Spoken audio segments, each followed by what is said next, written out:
going down the drain. His entire life saving was going down the drain.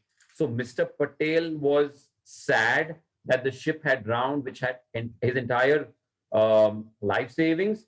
But at the same time, he made sure that he just saves his life. And with that, he got onto that lifeboat, which took him to a deserted island. And when he landed on that island, he realized that it was deserted, but there were cannibals on that island, right? And he had heard that cannibals can actually eat humans also. So he panicked because suddenly, like 15, 20 of them came and surrounded him. So imagine, if you're surrounded by 15, 20 cannibals, you're like going to panic. So he was like, he didn't know what to do. He froze, literally. Sometimes when we're so scared, we just freeze, right? So he froze. But to his surprise, you know what happened? The cannibals bowed down to him. They put a garland around him and they started singing songs, welcoming him and taking him into the island. And he was like, Ye kya ho raha hai, bhai? What is this? So he was taken in, and where the main, so cannibals had this huge house that they had made of bamboos and all of that. And he was made to enter that house, and he was welcomed. And they put a little, how we have crowns. So these cannibals had this crown made of the local things like flowers and, bamboo sticks and other shrubs. And they crowned him. And then they started bowing to him. So he was like, oh my God, as if I'm the king. Luckily, one of those cannibals managed to speak the language that Mr. Patel, also could speak. And Mr. Patel asked him, what is this? Why is everyone doing this to me? And that man told him that you are a king from today. You are our king. Whoever comes to this island is made the king. And Mr. Patel was like, I'm the king? Oh my God. God, what have you done? You've taken my wealth, but you made me the king of this island. Yeah. But so that day, he absolutely enjoyed the hospitality and, all the comforts that he was getting. So one day passed, 2 days passed, a couple of weeks passed. But then Mr. Patel thought in his mind, he was a very smart businessman. Huh? That's how he had earned so much of money. He thought that man told me, whoever comes to this island is made the king. That means before me also some people have come to this island. So he went up to this person and he asked him, who else has come to your island and where are they now? Because you said whoever comes to your island is made the king. So that man told him, yes, they were made the king, but after 1 year, we throw them onto another island which is absolutely deserted and which has no food, no trees, nothing. And then they die over there. And Mr. Patel was like, what? 1 year they are the king. Then you throw them onto an island where there's nothing. Said, yeah. And then they die. So we've always had new kings. And that man went away. Now Mr. Patel was like, oh my God, I'm going to enjoy 1 year and then I'm going to be dying. He said, no, I'm not going to let that happen. So what Mr. Patel started to do is that every day he was the king and whatever the king says, they have to obey. So what he started doing was, like, in the first month, he sent a lot of seeds to that other island. In the second month, he sent a lot of food stuff to the second island, which could be stored. In the third, he sent bamboos. In the fourth, so whatever was needed, fabric, because cannibals weave their own fabric. Then he sent fabric. Everything, every month he kept sending to that island. So after 1 year, when finally his king tenure was over and they put him on that island, by that time, that island had everything. It had whatever he needed. The way he was living here, he could live on that island. So that was Mr. Patel. What do you think of Mr. Patel, kids, from this story? One by one, who wants to answer? Mr. Varun wants to answer first. Yes, Varun, what do you get from the story? So he made his work very smartly. And he very didn't smart, come. no doubt about it. Yes. But what is that quality that Mr. Patel had? So that he Huh? was very means he had he had first think about the thing which means the agriculture of that place is there is no plant, so I'll send seeds, bamboo sticks, so I can make my house there, and plus I'll have oxygen. So Absolutely. that's how he took the skill. Yes. So what Mr. Patel had this one quality which we call kids as foresight. What is foresight? Foresight is planning in advance. So we also need to have this one quality of foresight. All right. Now, you as kids need foresight for what? I'll give you one example what you need foresight for. Exam preparation. So suppose your exams are coming up in March. We are about to enter January. So rather than thinking about exams and portion in March, you all should plan to study in such a way that January, February, you all have studied everything. And in March, you all have no stress. Okay. So that is called foresight and planning. So Mr. Patel had exactly the same. He knew where he had to go. He knew what was required. He just planned accordingly. So that's called foresight. So this one quality kid is very important. I gave an example of exams because for your perspective now, it is exams. Later on for you all, it will become entry into college. You know, you all will want to pursue some career. So you all will have to plan 2 years in advance. All right, because you will be preparing for some entrance exams, whether it's engineering, management, or some other field like that you all are pursuing. You all will have to give entrance exams. So you all will have to start preparing 1 or 2 years in advance. Okay, and then you can space yourself in such a way that when the actual time comes, you guys rock. Okay, so foresight, whatever you want to do, plan. Okay, so I'm coming to this next story, one of my favorite stories, you know, and this was a story which was told to be my father, and which was told to him by his grandfather. It was told in Hindi, but I'm going to tell you all in English in a different context. But this was a beautiful story, and the setup that I'm going to give you all is something that you all can relate to. So there was once this king, and he obviously was very rich, but unfortunately he had all the luxuries. He was rich, he had a kingdom, but he was still not happy because his family life was not so good. His only son was pretty disobedient. His wife would always fight with him, despite being the queen. So he was a little dissatisfied with his life for this reason. And plus, he had other complications as a king. So he was a king. He had a lot of things, but he was not satisfied. And one day he was with his minister, and he was going like how the kings go around their entire kingdom, seeing everything is okay, not okay, everything is good, this, that. So while he was on such a tour, he came across this house. It belonged to a small farmer, and he heard a lot of giggling and a lot of laughter coming from that house. Now, laughter, a basic thing like laughter, is something that the king hadn't heard in such a long time. Imagine, हंसी उसने नहीं सुनी थी इतने time से. He had not laughed or heard laughter. So he was like, wow, what is this? Let me. And he's the king. So he just walked in. He didn't go into the house, but just outside, he peeped in and he saw through the window, along with his minister, this lovely family sitting of the farmer, playing little games, having a great meal, laughing together. And he was like, oh my God, is this a family? Is this a dream family? Why is my family not this? He's a farmer. He's a poor farmer. But how come he's so happy? So then he came back, and on his way, he was just thinking, okay, how is this farmer so happy? Why is he happy? Why can't I be happy? Like this, he was just thinking. So his minister, who was very smart, he went up to him and he said, how come, this guy is so happy? He's a poor farmer. I'm a king, but I'm still not happy. And the minister knew, that the king would confide it to him, and he said, and he knew of his problems.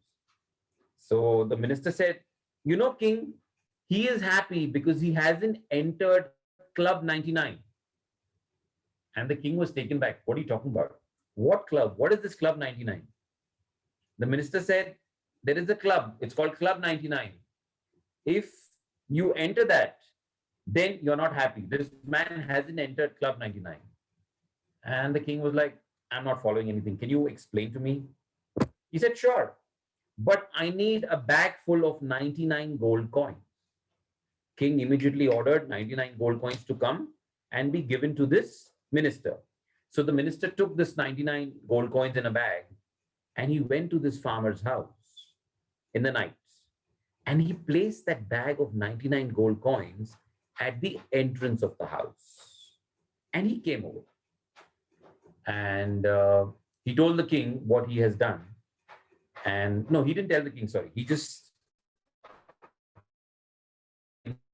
next morning went to the king and he gave me like a couple of weeks and you will know the reason. He said, fine, no problem. You got the 99 gold coins? He said, yes, I've done the needful. Okay, fine. So in the morning when the farmer got out, yes, can you hear me clearly? Kids, can you hear me clearly? Yes, can you hear me? Prabhuji, we can hear you. We can hear you. Okay, okay. Yes, The reason showing my internet is unstable, so I was a little worried. Okay. So in the morning when the farmer got up, he opened the door and he saw this bag and he picked up the bag and he was like, what? Gold coins? And he immediately called his wife and his children, look, we have gold coins. Oh my God, oh my God. And then they put it on the table and then they said, wow, let's count. And they counted 1, 2, 3, 4, tuck, tuck, tuck, tuck. 99 it stopped at. And he was like, how come it's 99? Why is the 100th coin not there? If someone had to give, they'll give a round figure. Why 99?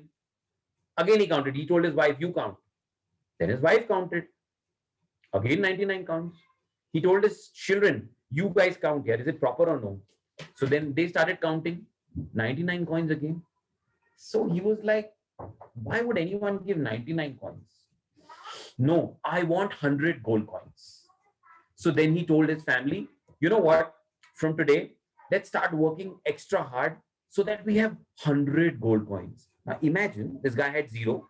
He got 99 gold coins and now his reaction is, let's have 100 gold coins. So from that day, he started to work double. He told his wife, he pushed his wife, even you help me in work. He told his children, even you help me. And then, whatever basic they used to buy, they said, no, stop, save money, don't buy this, don't buy that.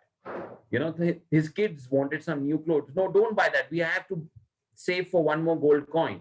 So like this, over the next few weeks, they were trying to save money and they were trying to work doubly hard in order to get that one more gold coin.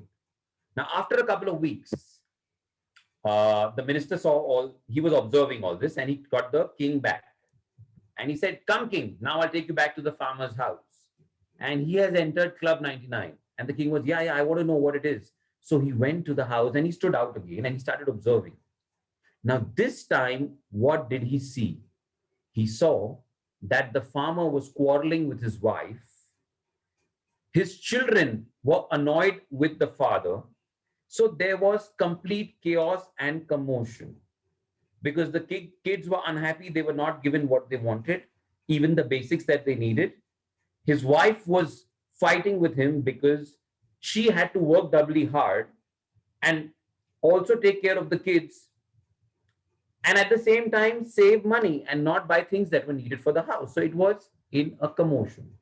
So from a happy, peaceful family, they were now into a family that quarreled and they had turned unhappy because they had entered Club 99. Now, do you know what Club 99 means? Before I tell you, I would want you to tell me what do you think. Wait 1 minute, Varun. Last time you answered. I want someone else to answer. So I want you to tell me. Varun answered last time. So either it's Reyansh, Prisha or Purnendu or Amay. I want you all to tell me, what do you understand of Club 99?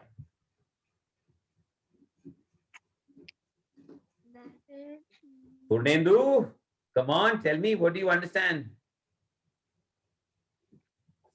Purnendu's thinking. Okay. In the meantime, Prisha, Reyansh, would you want to try? Amai, would you want to try? What do you understand? Club 99 doesn't want to try. Okay, Prisha saying something. We understand that if somebody has something precious, they try to save it and then they become extra careful.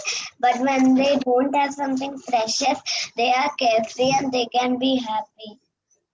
Okay, that if someone has something special, only then they don't become what if before that they were carefree and now they have what? I don't understand, Prisha. Precious, she said. If someone has something precious, then what happens, Prisha? Then they are scared that someone will steal it, so they become very careful. They are scared that someone will steal it.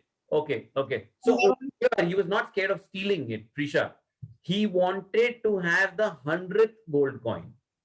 He was not scared that the 99 will be stolen. He wanted the 100th gold coin. Okay, Varun, tell me. Can I go to the club? What did you say?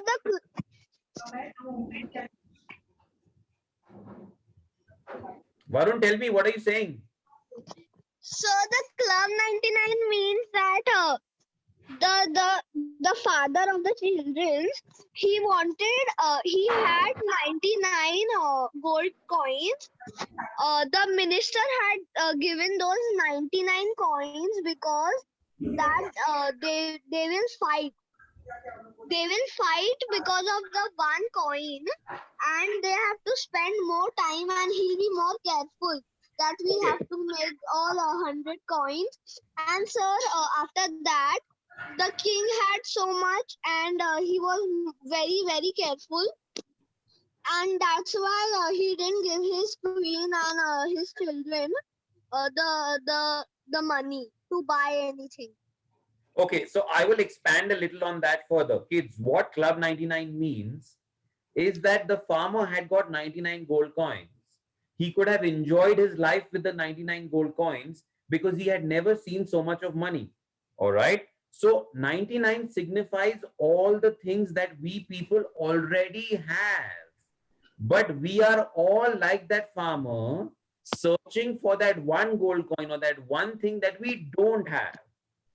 In that process, we land up not enjoying the 99 things that we have.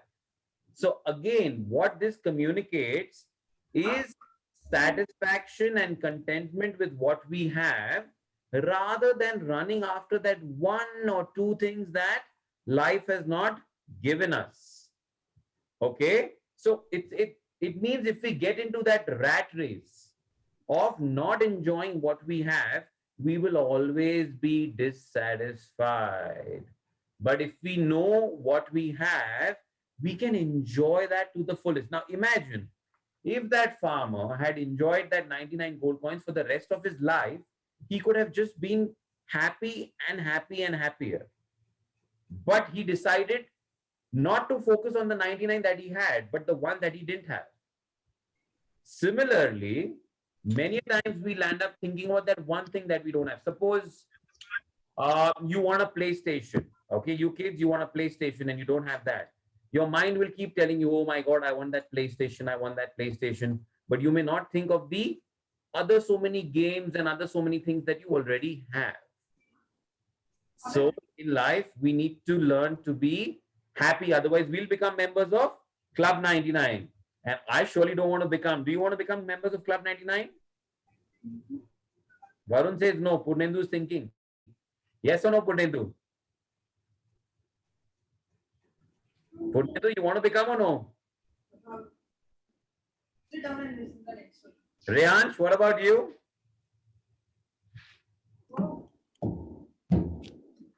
Sir, Reyansh, do you want to become? No. Reyansh is put in the chat box. Okay. Prisha, what about you?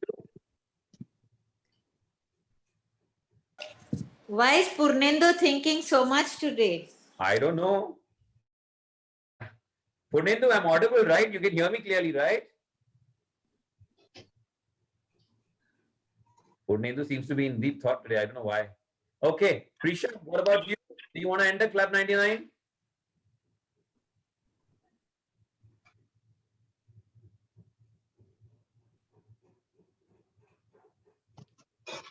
I don't see Prisha too. Okay, let's get on to the next story then. Sir, Yes. sir, I was telling that we should not be greedy for that thing, and what Yeah, we have, we should be sufficient for that thing. correct. Absolutely right. We should not be greedy for additional things, but we should be satisfied with what we have. Absolutely. Chalo, we Yes, get sir. on to the next story. Now, Yes, you all know about in the US, couple of years ago, the World Trade Center had been got down. Do you know about that story? Do you all know about that? Just type yes or no or say yes or no. Do you all know about that or no? sir. No, can you tell again what you were telling? In the US, all right, in America, couple of years ago, there was an accident where the World Trade Center buildings had collapsed and come down. Do you all know about this incident or no? Because the story I'm telling you is a true story. No, sir. Okay. Anyone else knows about that? Riyansh, Purnendu, or Prisha, do you know? Amay, do you know about this? But I don't know about the police officer, but my mother told me about the army officer. Okay. So what I'm going to do is, okay, in the US, this is a true story. Couple of years ago, there was an accident by which there were two tall buildings. Like, they must have been like 80, 100-story buildings. They had crashed down.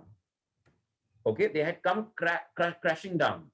Now, when such an accident happens, it's basically a lot of people end up getting stuck under the debris, right? So that is the time when the firefighters have to go to their rescue because there is fire, there is smoke, and there is a lot of debris.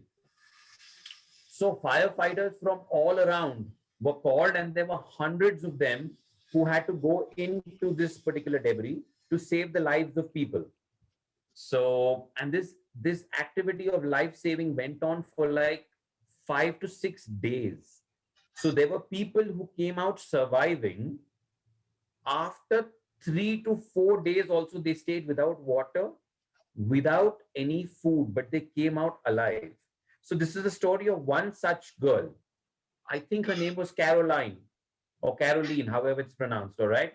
So this girl was under debris for over 90 hours, and then somehow this firefighter who was trying to just move the debris to the left, to the right, he landed up spotting her, and she was conscious but extremely weak. All right, but still her eyes were open, she could give her hand, she could barely murmur some words, and this firefighter landed up saving her. And next to her was her mother, uh, who also survived, but others in her family could not. So he landed up saving her and bringing her out. And a couple of months later, now firefighters normally have a very hectic life when there are such accidents. So they don't land up sleeping for like hours and days because they have to work, and work. Like the army people, they have to work at rescue. So there was another such incident, smaller one, of course. And then this firefighter he was on duty and he was going back home after doing his duty a couple of months later, after this incident. So he went to this grocery store and he was picking up his groceries.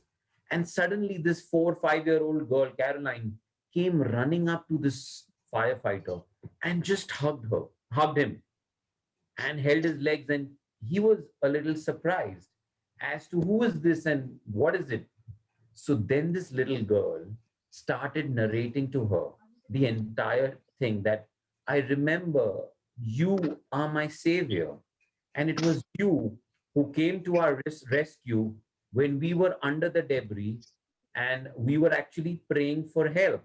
And it was you who helped us. And this firefighter was so touched because this girl had tears of joy in her eyes. And similarly, when looking at her, even he had just tears rolling down, and he hugged her, and this little girl kissed him and said that, thank you so much, you are our savior. And then the mother and daughter both sat and spoke to the firefighter, and they had got some goodies and cookies, and then just giving it to him and thanking him. So this firefighter just came back with tears of joy in his hand. So when I heard and when I read this story, some very interesting thoughts came to my mind. So I like this true story, and it stayed with me. Now that I'm sharing it with you all kids, I want you all to know what comes to your mind when you hear the story. Is there something that you take home from the story that you just heard? Anyone would like to say something? Did you like that story? It's a true story.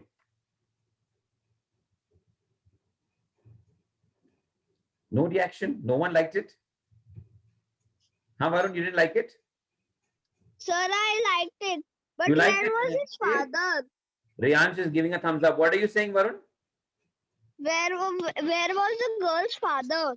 Her father and her other family, unfortunately, died in that accident. Okay. Okay. So anything that you learned from this story? Something? Yes, sir. What? Sir, the loveness, the thing that he has achieved, and the thing that he has done for a mother and a child. Beautiful. Yes. Okay. So that's very good. So essentially, you know what? That firefighter was just doing his basic duty. Like the duty of the firefighter is to save, right? Or a duty of the doctor is also to save. But we don't realize, kids, sometimes when we are doing our basic duty, we land up touching our lives of so many people we can touch. So in the basic duty that we decide to do, we land up touching so many lives. So whether you're a firefighter, whether you're a policeman, whether you're a doctor, everywhere, or a dancer, even in every such uh, profession that you are in, you land up touching lives. So what we need to take home from the story is that we should always do our duty to the fullest. Whatever we decide to become. See, I'm telling you all this because you all will at some point of time decide a career. It could be any career. You may get into politics, you may get into the law profession, police, firefighting, dancing, acting, whatever you do, you will be touching people's lives. So if you do your duty to the optimum, you don't know where and how you can touch people's lives. Like this firefighter wouldn't have even imagined that, he made such a difference to someone.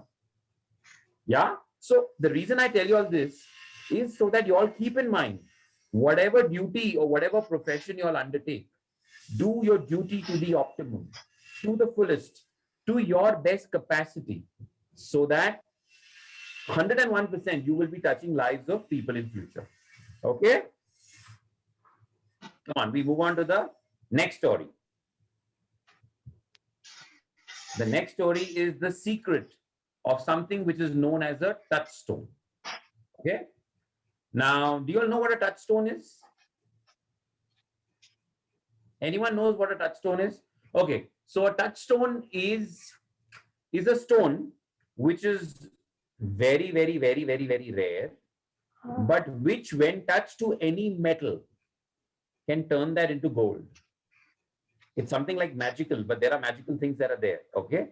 So then the story goes like this. Now, I don't know whether it's true or false, but it's a story which I read. And there's a place in Egypt which is called Alexandria. Now, Egypt is by the Mediterranean Ocean. It's a country by the Mediterranean Ocean. And there is a town over there called Alexandria. And Alexandria had the largest library in the world. Okay. It was a huge library, and there were books and documents in that library from every corner of the world. All right. But a couple of centuries ago, that library caught fire. That's a true incident again. That Alexandria library caught fire. And it was one of the worst fires ever. And it was this huge library.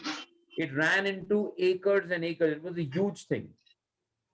And thereby all the great documents that were there in that got uh, destroyed. Yes. So after this great fire had happened, all the old, जिसे कहते हैं सड़ा हुआ, जला हुआ documents were just put on there, and then obviously some of them were sold in as it is, where is condition. All the books were sold. So this one person who was not very rich, he landed up buying this book. It was called The Secret of the Touchstone. And he bought the book and he was just reading it, whatever little he could understand. But one thing that he read, and the one line which was still readable, the book was partly burned, but that chapter which spoke about the touchstone was clearly there, and it said that there is this particular stone that you find mostly around seashores along, and it looks like a pebble. But the way to differentiate it from the pebble is that the pebbles are normally cold, but the touchstone is warm. And as I told you, it was written that a touchstone is this magical stone which, when touched to or rubbed against a metal, will turn it into gold. But these touchstones are extremely rare to find, but are found around ocean coasts. All right. Now, this man was in Alexandria, and Alexandria has this beautiful long coast touching the Mediterranean Sea. And this coast coincidentally had a lot of pebbles, lot of pebbles. All right. So he said, boss, ye to kaam ho sakta hai. If I go and find, maybe I'll get lucky. You never know. So he said, I'm going to leave whatever I'm doing, and I'm going to camp near the ocean. And I'm going to try and find a touchstone. So he started that. He put up a little tent near the ocean. And every day he would sit by the ocean, pick up pebbles, thousands and thousands and thousands of them were there. He would pick up, he would check it. Is it warm? No. Cold? He would throw it. Again, pick up another, check. Is it warm? No. Throw it. Pick up, warm? No. Throw it. So like this, he did this for days. Those days turned into weeks. And those weeks turned into months. No luck only. Uthata tha, thanda, throw, pick up, cold, throw, pick up, cold, throw. So it was like literally a reflex action. You know how when we cycle or we swim, there is something known as the reflex action, right? Or we do skipping. वो reflex action में हाथ ऐसे चलते रहता है. Cycling में पाँव चलते रहते हैं. Swimming में हाथ and पाँव चलते रहते हैं, right? So he would just pick up, check, throw, pick up, check, throw. So it had become a habit. For months he was doing this, but he didn't find any luck. One fine day, it just so happened that he picked up a stone which his hand felt was warm, but he was so used to just that reflex action of throwing that he landed up throwing that also into the ocean. Imagine, finally, after months of effort, a touchstone came into his hand. It was warm. His hand felt the warmth, but his body and his mind's reflex action made him throw that into the ocean. And then he was holding his head and crying and crying. What do we take home from this story of this person? What do we take home, Mr. Varun? So, Yes. so that if one time we don't get it, and we try and try again, God tells that if you do the karma and you do the mehnat, means you do the hard work. From so many months he did the hard work, and Yeah. one time he got it, but still he thought that it's not there, because from months he was doing hard work, and plus his attention was not there so much. So he Okay. throwed it. Raise his hand. We want to say something, Purnendu?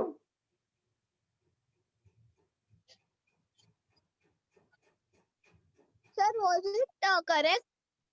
So it is right, but it has something more to it. You are right. Absolutely right. You're on the right track. But I'll add something more. But I want to say if anyone else wants to say something. Riyansh, you've only been raising your hand. I haven't heard your voice. What do you take home from this simple incident, the story? Karma. Karma. Okay, do your karma. Fine. What He else? must have done something bad before in his life. So God gave it back to him. So he could not. Okay, he must have done something bad in his life, so he didn't get that. Okay, that could be one of the reasons. Perfect. Prisha, Amay, would you all want to add something? Amay says no, he doesn't want to add anything. Prisha, would you want to add something to this? Okay, Prisha also has nothing to add. So what I think is